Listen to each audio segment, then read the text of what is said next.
मतपेटी को खोलने से लेकर के मतपेटी को किस प्रकार हम लोग तैयार करते हैं और मतदान जब समाप्त हो जाता है तो इस मतपेटी को किस प्रकार से हम लोग सील करते हैं, इस पूरी प्रक्रिया को हम लोग जानते हैं।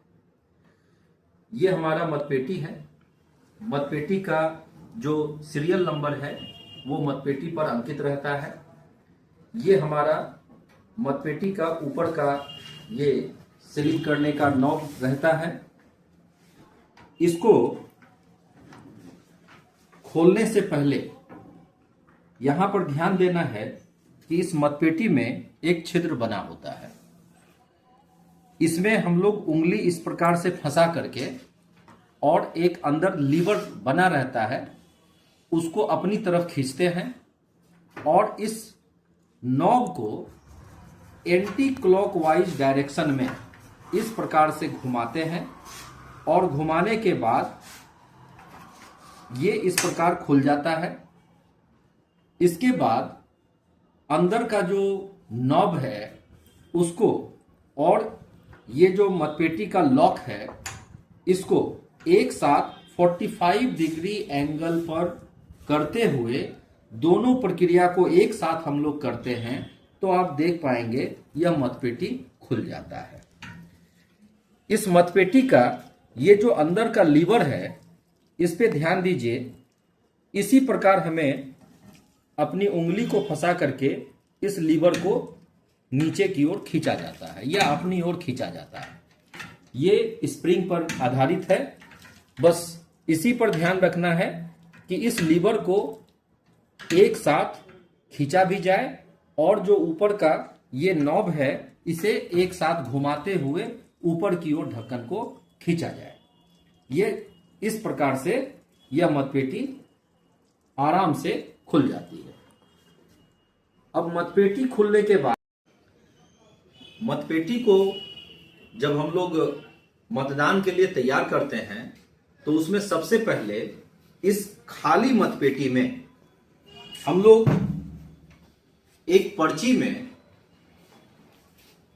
मतदान केंद्र का नाम, मतदान केंद्र का संख्या और मतदान की तिथि लिख करके इस बॉक्स के अंदर या तो डाल देते हैं या चिपका देते हैं। यदि हमारे पास पहले से प्रिंटेड ये सीट अगर उपलब्ध है तो हम उसी का इस्तेमाल करेंगे, अन्यथा हाथ से भी एक कागज के टुकड़े में लिख करके और पीठासीन पदाधिकारी अपना हस्ताक्षर करते हुए अपने बूथ का मोहर लगाते हुए इस बॉक्स में डाल देंगे।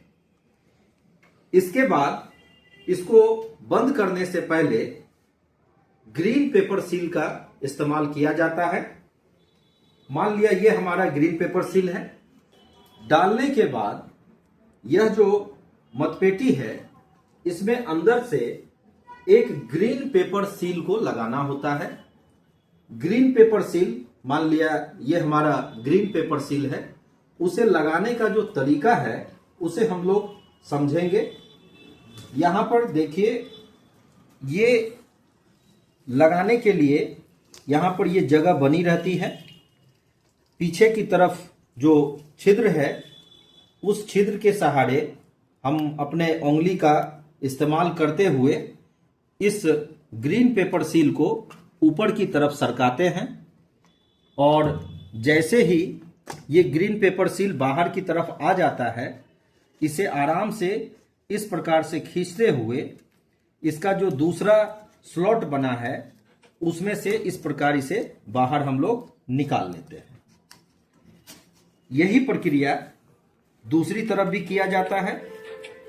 इस प्रकार से यह ग्रीन पेपर सील हमारा लग गया। इसे लगाने में इस बात का ध्यान रखना है कि इसका जो क्रम संख्या है वह इस प्रकार से लगे कि क्रम संख्या ऊपर हमें दिखाई पड़ना चाहिए। इस सील को लगाने के लिए एक कूट का टुकड़ा भी, जिसे हम लोग गत्ता कहेंगे, वो दिया जाता है। उस गत्ते को भी हम लोग इसके नीचे लगा देते हैं ताकि इस पर जो है मुहर करने में सहारा बने। इसको लगाने से पूर्व जो पीठासीन पदाधिकारी हैं वो अपना हस्ताक्षर अवश्य कर दें। संभव हो तो जो मतदान अभिकर्ता हैं उनका भी 1-2 सिग्नेचर करवा लेना चाहिए। तो इस प्रकार से हमारा ग्रीन पेपर सील ये लग करके कंप्लीट हो गया। इस प्रकार से मतपेटी को तैयार कर लेने के बाद इस लीवर को हम लोग इस प्रकार से एडजस्ट करते हुए एक तार या धागे से इसे बांध देते हैं ताकि वास्तविक मतदान के समय कोई मतदाता इस नॉब को घुमा करके बंद ना कर पाए। तो इस प्रकार से हमारा यह मतपेटी वास्तविक मतदान कराने के लिए तैयार हो जाता है। अब मतदान प्रक्रिया के दौरान जो मतदाता अपने मतपत्र को लेकर के आते हैं तो उसे इस प्रकार से इस मतपेटी में डाल दिया जाता है। तो यह प्रक्रिया निरंतर चलते रहती है और जब हमारा मतदान समाप्ति का समय हो जाता है तो अंतिम मतदाता के मतदान कर देने के बाद हमें पुनः इस नॉब को घुमा करके पूर्णतः बंद करने की जरूरत होती है। उसके लिए हम इस तार को या धागे को फिर से एक बार खोलते हैं और खोल लेने के बाद इस लीवर को हटाते हुए यह जो नॉब है इसे क्लॉकवाइज डायरेक्शन में इस प्रकार से घुमाते हैं और आप देखेंगे ये कट की आवाज के साथ यह लीवर पूर्णतः बंद हो गया। अब इस लीवर को पुनः यहां पे एडजस्ट करते हुए इसे रस्सी या धागे या तार से पुनः हम लोग एक बार बांध देते हैं। इस प्रकार हमारा मतपेटी जो है पूर्ण रूप से बंद हो गया। अब इसमें एक आवश्यक चीज एड्रेस टैग को लगाना होता है। एड्रेस टैग में सभी जरूरी जानकारी भर देने के बाद पीठासीन पदाधिकारी अपना हस्ताक्षर कर देते हैं और अपने बूथ का मुहर लगा देते हैं। उसके बाद इस एड्रेस टैग को इस छिद्र के सहारे ऐसे करके बांध दिया जाता है और बांध देने के बाद इस बंधन का जो दूसरा छोर शेष रह जाता है उसे यहां चपड़ा के सहारे सील कर दिया जाता है। सीलिंग करने के लिए यह चपड़ा इस तरह से मोमबत्ती के सहारे पिघला करके और यह मेटल सील के सहारे हम लोग सील कर देते हैं। तो इस प्रकार आप देख पा रहे हैं कि हमारा जो यह मतपेटी है यह पूर्ण रूप से सील हो गया।